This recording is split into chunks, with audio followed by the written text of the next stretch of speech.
옆에 계신 분들과 인사할까요? 사랑하고 축복합니다. 네, 한 번 더 인사할까요? 전도 도전합시다. 아멘. 네, 이제 얼마 남지 않은 이 전도 집회 가운데 열심히 복음을 들고 나아가시는 귀한 성도님들 되시기를 간절히 소망합니다. 오늘은 고린도전서 2장의 말씀으로 전도 도전이라는 제목으로 하나님 말씀 나누도록 하겠습니다. 이 전도 집회를 앞두고 있으면은 왠지 모르게 부담이 됩니다. 전도가 쉬운 일이 아니기 때문이죠. 오늘날 전도에 호의적이지 않고 또 코로나 이후에 한국 교회가 많이 위축되어 있기 때문에 요즘 전도가 더더욱 어려워지는 것 같습니다. 지난 봄에 이 청소년부에서 전도 집회를 준비하면서 매주 숙대 거리로 나가서 이렇게 전도, 노방 전도도 하고, 그리고 학생들이랑 어떻게 하면 전도를 잘 할 수 있을지 토론도 하고, 이렇게 여러 가지 고민들을 했습니다. 그렇게 고민을 하다가 요즘 전도가 왜 안 되는지에 대해서 이야기를 해보았는데요. 첫 번째로 이 학생들이랑 이야기한 것은 친구들이 교회에 아직 오지 않는 이유가 재미가 없어서 오지 않는다라는 생각을 했습니다. 예전에는 교회가 재미있는 곳이었죠. 문화를 선도하는 곳이고 여러 가지 많이 재미있는 것들이 많이 있었는데 요즘은 이제 그렇지 않죠. 웹툰이니 넷플릭스니 또 한강에 놀러 갈 수도 있고 아이들이 할 수 있는 것들이 많이 있는 상황입니다. 그리고 또 예전에는 교회가 만남의 광장이었는데 요즘은 교회에 아이들이 더 없는 상황이 되어버리고 말았습니다. 두 번째로 우리 학생들이 왜 교회에 오지 않을까라는 생각을 했는데 요즘에는 눈에 보이는 것에 관심이 많이 있기 때문에 눈에 보이지 않는 하나님에 관심이 없다라는 이야기를 했습니다. 이 시대는 눈에 보여지는 것을 선호하는 시대고 눈에 보이는 것이 전부인 것으로 생각하는 시대죠. 비주얼에 집착을 하고 관심이 많이 있는 것이죠. 보여지는 것, 또 보이는 것에 관심이 많다라는 것입니다. 눈에 보이는 메이크업, 명품, 좋은 차 이런 것들에 관심이 많이 있는 것이죠. 이런 것들을 어디에 표출합니까? 바로 SNS에, 인스타그램이나 페이스북에 올리고 내가 이런 좋은 것들을 가지고 있는 것을 대한민국 모든 사람에게 알리려는 그런 마음을 가지고 있는 것이 이 시대의 풍조라는 것입니다. 제가 작년 연말까지 계속해서 살이 찌고 있었습니다. 계속해서 살이 쪄서 이렇게까지 찌면 안 되겠다라는 생각을 하고 4, 5kg 정도를 감량을 했는데 그 결정적인 이유가 무엇이었냐면은 청소년 사역을 더 하려면은 애들이 싫어하는 외모를 가지고 있으면 안 되겠다라는 그런 마음을 가지고 목사도 기왕이면 비주얼이 괜찮아야 하는 시대가 오늘날의 시대가 아닌가 생각합니다. 보이는 것에 관심이 많다 보니 또 보이지 않는 것에 별로 신경을 안 쓰는 시대가 되었죠. 눈에 보이는 것에 집중하는 세상이니 눈에 보이지 않는 하나님이 믿어지지 않는 시대인 것이죠.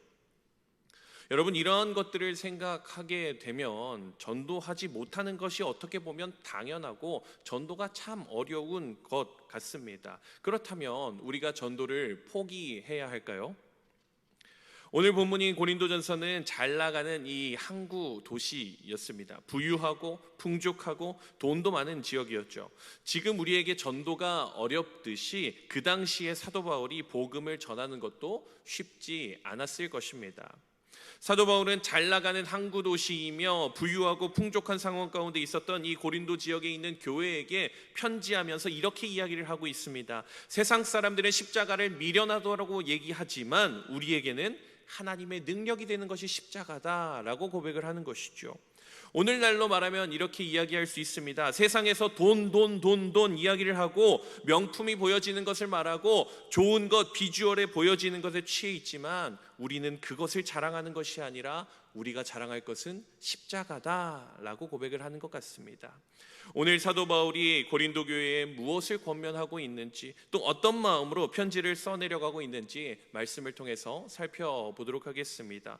첫 번째로 사도 바울은 오직 십자가만을 전하는 인생이었다라는 것입니다. 1절, 2절 말씀인데요. 우리 1절, 2절 말씀을 우리 다시 한번 같이 읽어보도록 하겠습니다. 시작. 형제들아, 내가 너희에게 나아가 하나님의 증거를 전할 때에 말과 지혜의 아름다운 것으로 아니하였나니 내가 너희 중에서 예수 그리스도와 그가 십자가에 못 박히신 것 외에는 아무것도 알지 아니하기로 작정하였음이라. 아멘. 사도 바울이 하나님의 증거를 전할 때 어떻게 전했다라고 이야기를 하고 있습니까? 말과 지혜의 아름다움으로 아니하였나니, 그럼 무엇으로 전했다라고 얘기를 하고 있죠? 예수 그리스도와 그의 십자가에 못 박히신 것 외에 내가 아무것도 모른다라고 고백을 하고 있는 것입니다. 내가 알고 있는 것은 예수 그리스도의 십자가밖에 없다라는 고백을 하고 있는 것이지요. 사도 바울은 사실 자랑할 것이 많이 있었던 사람입니다. 좋은 학벌을 가지고 있었고 똑똑했고 또 심지어 당시에 가장 최대 강대국이었던 로마의 시민권을 가지고 있었던 사람이죠. 사도 바울은 자랑할 것이 많았던 사람이었습니다.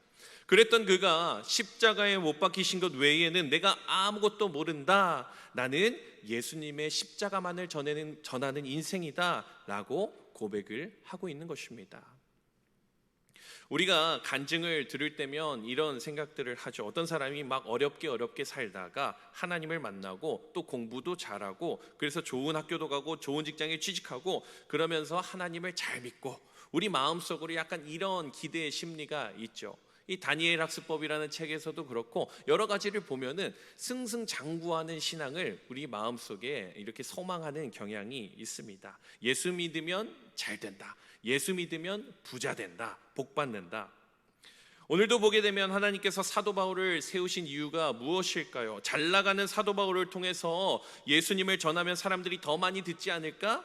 정말로 그렇게 생각하십니까?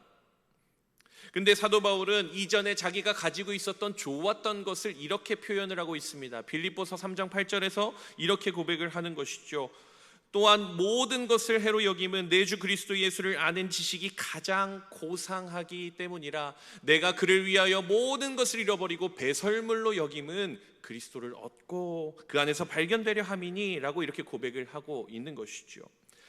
내가 가지고 있었던 좋았던 것들을 무엇으로 여긴다고요? 배설물로 여기고 있다라고 이야기를 하는 것이죠. 내가 가지고 있는 좋은 학벌과 좋은 집안과 나의 모든 배경을 다 배설물로 여긴다. 그 이유가 무엇입니까?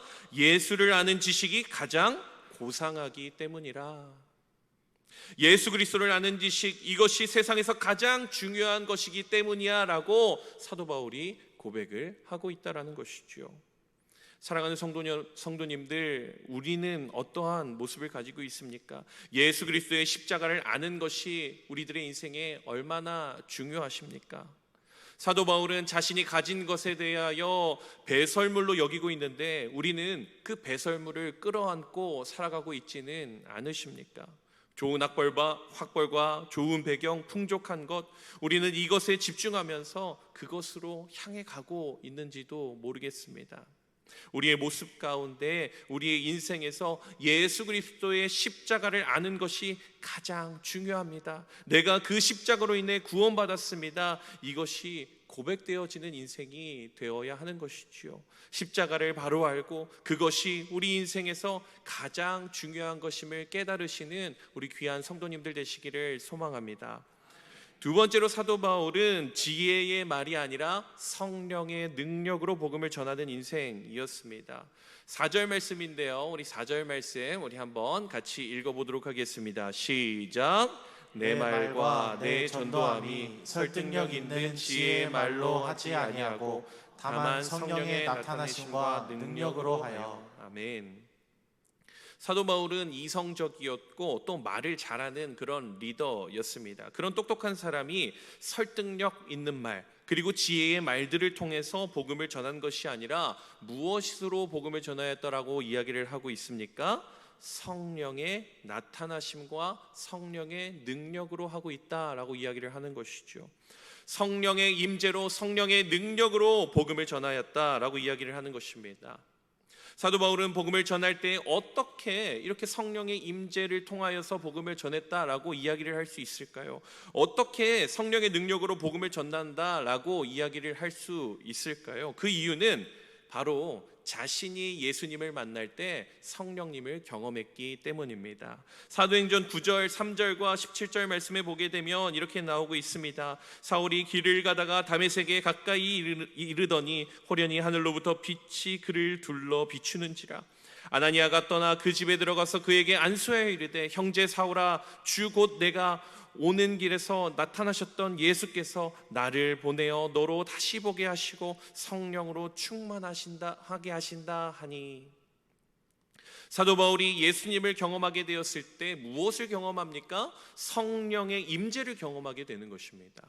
더 나아가 아무것도 보지 못하고 계속해서 어두운 캄캄한 그 가운데 있던 사도 바울에게, 먹지도 못하고 있던 그 사도 바울에 찾아간 아나니아가 사도 바울에게 이렇게 고백을 하는 것이죠. 예수님께서 나를 보내셔서 너로 다시 보게 하시고 성령으로 충만하게 하고 계신다라고 말하는 것입니다.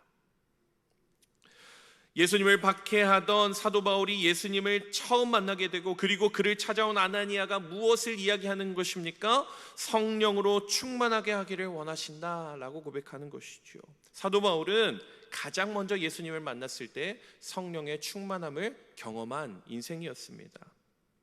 사도 바울은 자신이 처음으로 만난 예수님, 성령의 임재, 성령의 충만함을 경험하였고, 자신이 복음을 전하는 그때에도 내가 일하는 것이 아니라, 내가 똑똑한 말로, 아름다운 말로 그것을 복음을 전하는 것이 아니라 성령 하나님께서 하시는 것이구나 라는 것을 깨달았던 인생이라는 것입니다. 내가 잘하는 것, 나의 언변, 나의 재력, 나의 재능, 나의 학력, 좋은 관계들, 이런 것들로 복음을 전하는 것이 아니라 성령의 나타나심과 능력으로 하여라는 것입니다. 사랑하는 성도님들, 우리가 복음을 들고 나아갈 때에 성령 충만함으로, 또 성령의 능력으로 복음의 전파가 이루어지는 것을 믿으며 나아가시는 귀한 성도님들 되시기를 소망합니다. 우리 청암교회가 잘나서, 오기 편해서, 설득력 있게 내가 말을 잘해서가 아니라, 지혜로운 말로 전도하는 것이 아니라, 그렇게 나이스한 모습으로 전도를 하는 것이 아니라, 다만 성령의 나타나심과 능력으로 하여, 성령의 나타나심과 능력으로 하여 우리의 생각으로 전도하고 전도 집회를 준비하는 것이 아니라 성령 하나님을 의지하며 나아가시는 귀한 성도님들 되시기를 간절히 소망합니다. 말씀을 맺겠습니다. 사도 바울은 희미하게, 흐리게, 긴가민가 하면서 복음을 전하지 않았습니다. 사도 바울은 뚜렷하게, 확실하게, 자신 있게, 담대하게 복음을 전하는 인생이었습니다. 세상의 지혜가 아니라 하나님의 능력이다. 나는 십자가 외에는 아무것도 모르는 인생이다. 그리고 그 복음을 전하는 것은 성령의 능력이고 성령의 충만함으로 가능한 것이다. 사랑하는 성도 여러분, 이제 한 달 앞으로 전도 집회가 다가왔는데 머뭇머뭇거리는 우리의 모습이 아니라 담대하게, 뚜렷하게, 확실하게 전도에 도전하시는 귀한 성도님들 되시기를 소망합니다. 그리고 무엇보다 중요한 것, 바로 성령의 능력으로 나아가 복음을 전하시는 귀한 성도님들 되시기를 간절히 소망합니다. 기도하겠습니다. 사랑의 하나님, 전도하기 참 어려운 이 시대 가운데 온 교회적으로 우리가 복음을 들고 나아갑니다. 사도 바울이 그러했듯이 복음이 내 인생에서 가장 소중한 것임을 먼저 깨닫고 그것을 담대하게, 뚜렷하게, 확실하게 전하는 인생이 될 수 있도록 인도하여 주시옵소서. 예수님의 이름으로 기도합니다. 아멘.